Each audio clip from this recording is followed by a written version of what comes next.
Hi, welcome back to SouFLoTV again, everybody. It is your host with the most. Now, as you know, we have been following the whole Beachy Stout thing pretty closely because we want to see what the outcome of this is. Let me say this before I go any further. Remember, a man is supposed to be innocent until proven guilty.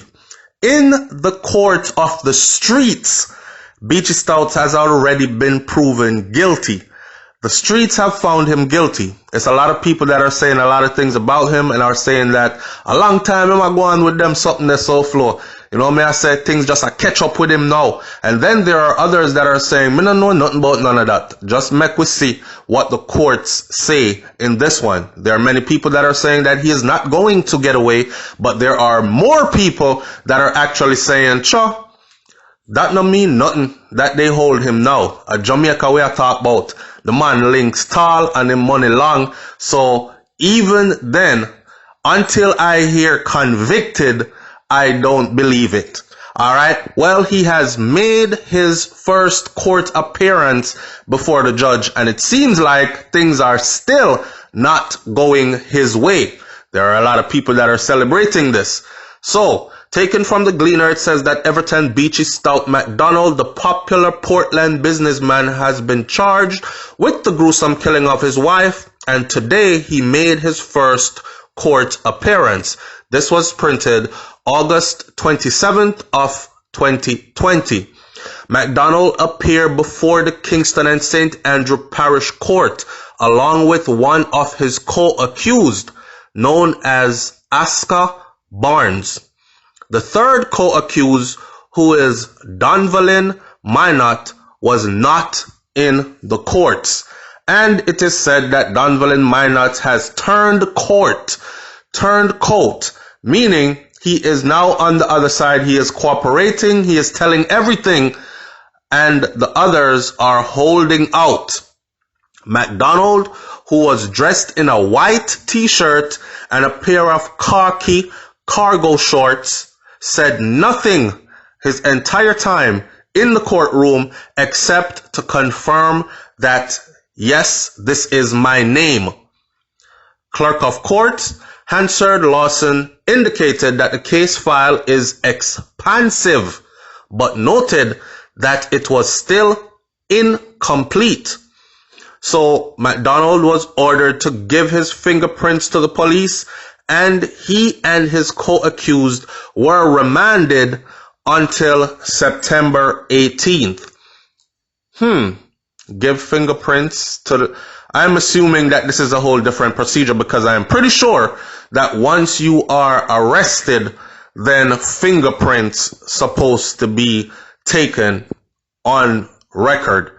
That is a part of biometrics and capturing biometrics, right? In order to be able to track people more effectively. It's just a part of how modern day system works. Anyhow, he has been remanded until September 18th.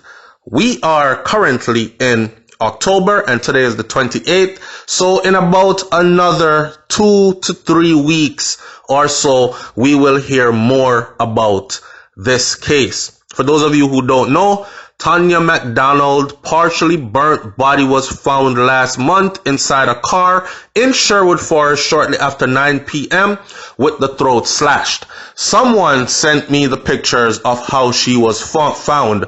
Not only was her throat slashed, she was badly burnt, but her face was still recognizable.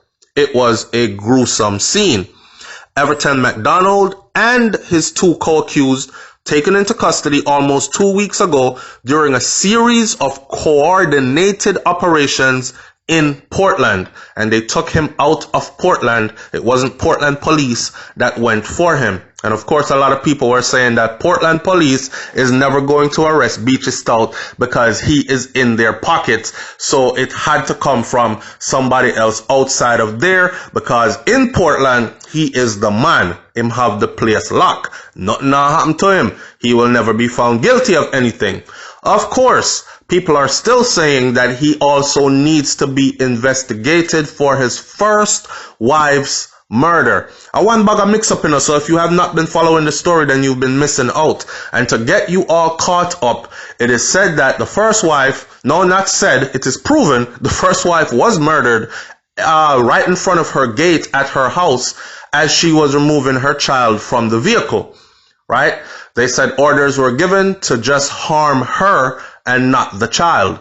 Of course, the first wife, she died, and as a result of wife 1 passing, wife 2 came along. But the story gets twisted because wife number 2 is said to have known all along about wife number 1 and might even have helped to orchestrate, get rid of her no, get rid of her no, make me move in, that kind of thing. Whichever way it goes, there are also rumors out there that the actual reason why she was gotten rid of was because, remember, I'm not saying I said this. I'm telling you what's out there. Rumors are out there also that the reason why he got rid of his first wife was because she had already found out about who was a schoolgirl at the time who became the second wife. And she did not want to do it anymore, sharing her husband with stray gal, so she decided she wanted to leave the relationship. It is said that the man said, you're not going nowhere and take half of my things. Me work too hard to build up things and make everything look good and and Beachy Stout, and next thing you know, you take all of my money or half of my things and have man living it, blah, blah, blah. Plus, I'm sure there was life insurance money involved. That's the talk out the road. So at this point, he was never caught, tried, convicted, nothing to do with his first wife's murder. He was pretty much presumed innocent by law enforcement standards concerning his first wife's murder. And then years later comes along and the same thing, tragic circumstances happens to his second wife, which, by the way, was much, much younger than he is. Here we have it. Rumors are out. She was cheating. She did bad. She have whole heap of next man a road. She likes her sex and she had multiple partners. He found out about certain things. We don't know the real reason why she got killed. It is presumed that it was he who did it, and there has been a confession of one of the 3 of them who have been arrested for this. Someone has already spoken, telling where the money is, how much money was paid, how the whole thing, he described how the whole thing went about, and we are waiting to see what takes place in the court of law. Just an update on where it's at. So as of now, he has made his first court appearance and he has been ordered to be remanded until September 18th of 2020, which is a few weeks away. Leave your comments in the comment section below. Tell me what you think about this one. Do you think he's going to walk, get away with it, or what? Well, I shouldn't even say get away with it, because me saying him getting away with it is me actually would be saying that the man is guilty. I am on the other side of the fence. I have to be outside of this, looking in, and I'm saying, do you think he is going to be convicted of this? Or a Jamaica this brother, man money long, man links tall, him a go beat it. What do you think the outcome is going to be? Talk up, and I'll catch you on the next video. Alright? SouFLoTV, man. Like, comment, share, subscribe. I'm out. Peace.